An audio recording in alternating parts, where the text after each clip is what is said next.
Retrouvez l'intégralité des épisodes de cette série, ainsi que des dizaines d'autres œuvres inédites sur Tellington, notre plateforme dédiée à la fiction sonore, originale et autoproduite. Tellington est disponible sur Android, iOS et par navigateur. N'hésitez pas à vous abonner à la plateforme pour soutenir notre travail. Et en ce moment, pour la période des fêtes, toutes nos séries de Noël sont gratuites dans notre playlist temporaire. Le lien est dans la description.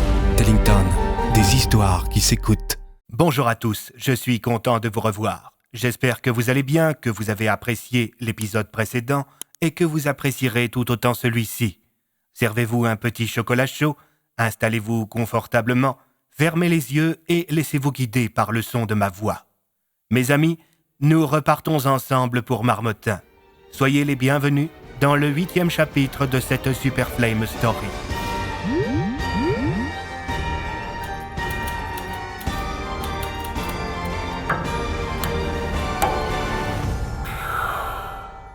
Les Portes Noires, chapitre 8, le retour du protocole Centurion. La population de Marmottin était inquiète. Jusqu'à présent, cette année, seule la disparition de Léo avait secoué le petit village. Mais entre les titres à sensation de la Gazette de Marmottin et la radio locale, qui étaient en boucle sur le climat de peur, d'inquiétude et qui faisaient des flashs spéciaux au moindre mouvement de véhicules de police, la tension était à son comble. Pour rajouter à l'ambiance pesante qui remuait le petit village de montagne, le commissaire Tassier, avec l'accord du maire et d'Alias, avait organisé une réunion publique. Plusieurs centaines de personnes s'étaient alors massées dans la salle des fêtes, seul endroit du village à être suffisamment grand pour accueillir tout le monde. Les autres habitants du village étaient collés devant leur poste de radio, branchés sur Marmottin FM, ou bien encore sur le live qui était diffusé sur le site de la mairie. Au premier rang, on pouvait voir Cassandra Darmin avec un microphone, son assistant Wilson ainsi que Jean-Jacques Bardin, la star locale qui avait fait sensation en animant une émission à succès sur une chaîne nationale avant de revenir à Marmottin. Un silence de plomb régnait dans la salle communale. Bientôt, le commissaire Tassier débarqua en compagnie d'Alias et du maire. Les trois hommes affichaient un air grave. Le chef de la DPA ainsi que le commissaire avaient enfilé des tenues d'apparat. Ils voulaient marquer visuellement l'importance des propos qu'ils allaient tenir. Même Gérard Vinzier avait fait l'effort de mettre une veste de costume en plus de son écharpe d'élu. Sitôt était-il arrivé que déjà le silence qui régnait dans la pièce céda sa place à des murmures. Les gens spéculaient sur les raisons de cette réunion. Gérard Vinzier, en tant que maire, fut le premier à monter sur l'estrade. Il sortit de la poche de sa veste un petit bout de papier qu'il déplia. Tapota sur le micro, déglutit et se jeta à l'eau. Marmottanais, Marmottanaises, la situation actuelle est grave. Cette année encore, notre village est confronté à des crimes de nature inconnue. Après m'être entretenu avec le commissaire Tassier, chef de notre police locale, et M. Alias, directeur général de la DPA, nous avons décidé d'organiser un point d'information pour... Le maire avait du mal à lire sa fiche. Afin de ne pas passer pour un incompétent, il décida de donner la parole au commissaire. Pour vous tenir au courant des informations en cours. Pour ce faire, je cède la parole au commissaire Tassier. Alias donna discrètement un coup de coude à son ami et le chef de la police s'avança à son tour vers le pupitre. Tassier, qui était un peu plus habitué à la prise de parole publique, enchaîna. Comme vous le savez, notre village a récemment été marqué par la disparition du petit Léo, le fils de l'inspecteur Bloom, et par le décès des époux Bloiron. À l'issue de notre enquête sur ce cas, nous avons découvert que les victimes avaient une jeune fille répondant au nom de Lilou et qui étudiait, tout comme Léo, au collège de Marmottin. Notre enquête a pris un nouveau tournant lorsque nous avons choisi de vérifier des cas suspects d'absence injustifiée d'élèves des différents établissements scolaires de la ville. Il en est ressorti qu'au moins une dizaine d'enfants du village ont été enlevés. Sitôt le commissaire avait-il terminé sa phrase qu'un mouvement de panique se fit entendre dans la salle. « Vous êtes en train de nous dire que nos gosses sont en danger ?» lança un homme. « Oh mon Dieu, ma fille est seule à la maison !» s'exclama une femme en quittant la pièce à toute allure. Du calme, s'il vous plaît. À l'heure actuelle, aussi bien nos forces de police que la DPA patrouillent activement en prêtant une attention particulière aux enfants non accompagnés. Le commissaire céda la parole à Alias. Afin d'assurer au mieux la sécurité des enfants du village, nous avons décidé de mettre en place un nouveau protocole Centurion sur Marmottin. À partir de minuit, le village sera complètement fermé et un contingent de 150 soldats de la DPA viendra s'ajouter aux actuels effectifs pour prêter main forte à la police locale. Non mais vous êtes sérieux? S'énerva un agriculteur. Vous nous refaites le coup du confinement? C'est le mieux qu'on puisse faire pour le moment. Nous avons de sérieuses raisons de penser que ces enlèvements sont en lien avec des phénomènes surnaturels. Rien à cirer. S'énerva un vieux. Moi, je quitte le village avant minuit. Moi aussi. Lança une femme. C'en était trop. La salle commença à se vider. Mais Alias fit de son mieux pour rester calme.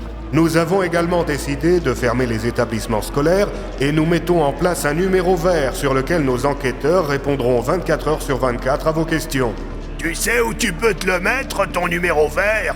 Lança un homme, énervé, en bondissant sur l'estrade avant d'être arrêté par le lieutenant Fonck. Du calme, Maurice, ça sert à rien de s'énerver. Durant les heures qui suivirent, l'information fit le tour du village. Bientôt, un imposant bouchon se forma sur l'axe principal permettant de quitter Marmottin. Une partie des effectifs de la police locale était en charge de la circulation. Près d'un tiers des habitants avaient décidé de fuir avant d'être complètement bloqués par les hommes de la DPA. Entre les deux côtés de la route, le contraste était saisissant. Dans le sens sortant, on pouvait voir des véhicules familiaux, des 4x4 et des utilitaires. Dans le sens entrant, des véhicules noirs, blindés, équipés de tourelles mitrailleuses et frappés des 3 lettres qui faisaient trembler bien des gens, DPA. Même si une petite base était installée en périphérie du village, les hommes qui venaient de la caserne de Castel-les-Pins étaient autrement mieux équipés. Ils étaient là pour se battre. « J'espère que tu sais ce que tu fais en imposant un nouveau protocole Centurion. » lança Andrew à Alias en observant la longue file de véhicules klaxonnants. C'est la meilleure option dont on dispose. On doit imposer un contrôle strict du territoire et essayer de comprendre ce qui se passe. Bon sang, les gars, c'est un sacré bordel. Lança l'inspecteur Bloom en rejoignant ses camarades. Il y a un vieux pépé qui a fait une sortie de route. Il bloque la circulation. Moi qui pensais que la plupart des gens resteraient chez eux, Lança Alias. Tu plaisantes? Demanda Tassier en arrivant avec un cocard. Ces gens-là ont très mal vécu les précédents protocoles Centurion. C'était évident qu'ils allaient fuir en grand nombre le village. Tu es débile. Au moins, le prix de l'immobilier va baisser. Plaisanta Bennett. Au fait, commissaire, il vient d'où ce bleu que vous avez au visage? C'est un coup des alcoolos du vieux Fournil. Ils étaient pressés de quitter la ville et j'ai eu le malheur de leur dire qu'ils ne pouvaient pas utiliser leur tracteur pour ça. Soudain, la discussion fut interrompue par une tempête de neige. Une tempête de neige aussi violente que soudaine. Une tempête de neige qui n'était pas sans rappeler les apparitions de Yundra. Alias, je n'aime pas ces intempéries. Lança Bloom au chef de la DPA qui se saisit de sa radio. Ici DPA 001. Risque d'apparition magique. Vous avez quelque chose sur les caméras? Négatif, monsieur. Mais on détecte des radiations magiques vers la sortie de la ville. Faites venir une équipe d'intervention sur le champ. Dites aux 3 blindés qui viennent de passer de faire demi-tour et de venir sécuriser les lieux. Soudain, dans l'obscurité nocturne du brouillard que seuls les phares des véhicules transperçaient, on put entendre un cri. Un effroyable cri. Il y avait là, au cœur de la tempête de neige, quelque chose. Quelque chose de gros. De très gros. Tassier se saisit de sa radio. Les gars, faites sortir les gens de leur voiture, qu'ils se replient dans les bâtiments, vite! Le spectacle venait de commencer. Les sirènes de police se mirent à hurler. Les soldats de la DPA prirent position, chargèrent leurs armes et se tinrent prêts. Ils avaient avec eux des chiens qui se mirent à aboyer. Quelque chose, dans le cœur de la tempête de neige, était en train de s'avancer vers eux. Soudain, il y eut les premiers coups de feu. Les voix dans la radio s'affolèrent. « Il est là! Tirez sur ce truc! Feu à volonté !» La créature se mit à hurler de plus belle. Quand elle fut enfin visible, c'était trop tard pour ceux qui se trouvaient à proximité.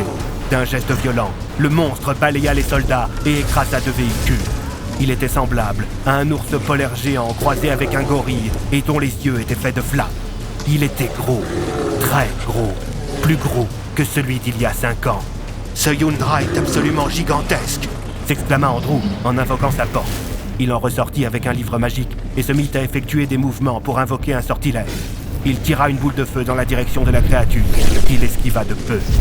Monsieur, la créature ne semble pas craindre nos balles. Lança un soldat à la radio. Utilisez les tourelles automatiques, feu à volonté. Cria Alias. Les balles des tourelles, qui étaient d'un plus gros calibre, parvinrent à blesser l'animal sans pour autant l'arrêter. Mais tandis qu'une mare de sang se formait à ses pieds, la créature arracha de ses immenses mains les tourelles qui se trouvaient sur les véhicules blindés. Envoyez les hélicoptères, intervention, go, go. S'énerva Alias.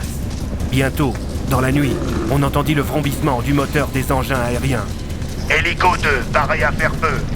Hélico 3 en position, cible verrouillée. Faites feu. Les appareils militaires tirèrent des roquettes sur l'immense monstre. Les deux premières furent attrapées au vol par la créature, qui les jeta plus loin. Les bombes explosèrent dans la neige. Le troisième missile percuta l'animal, qui fut propulsé en arrière par l'explosion et s'effondra dans la neige dans un grand bruit sourd. Mais il était trop tôt pour crier victoire. Après les cris de la créature, les marmottanais et les soldats de la DPA purent entendre des bruits de coups de feu. Des coups de feu dont ils n'étaient pas à l'origine. Plusieurs voitures furent criblées de balles et certains soldats perdirent la vie. Ça donne quoi au niveau de la vision nocturne? Une dizaine d'hommes armés, très bien équipés. Ils portent des tenues noires et des masques respiratoires. Ils ne semblent pas craindre nos balles. L'un d'eux vient d'invoquer une porte. Ce sont les gars qui ont libéré Boglov, déclara Bloom en se précipitant vers les coups de feu. Nathan, arrêtez, c'est trop dangereux. Cria Alias. C'est notre seule piste pour retrouver mon fils. Cria l'inspecteur. Andrew soupira et se précipita vers son ami pour le protéger à l'aide de sa porte. Quand le Dokipa et le policier furent à la bonne distance de leurs ennemis, ils purent voir leur puissance. Ils avaient clairement l'avantage sur les soldats de la DPA, alors qu'ils étaient bien moins nombreux. « Je ne sais pas qui sont ces gars, Déclara Bloom. mais ils sont dangereux. Très dangereux. » Surenchérit Bennett en observant que les hommes en noir se repliaient, protégeant l'immense créature, blessée, qui s'avançait titubant dans la neige. « Qu'est-ce qu'on fait ?» demanda Andrew. « On les suit ?» Non, je ne pense pas. Répondit une voix derrière les deux amis. Cette voix, c'était celle de Nicolas Boglov. Le monstre slave, accompagné de deux soldats, affichait un grand sourire.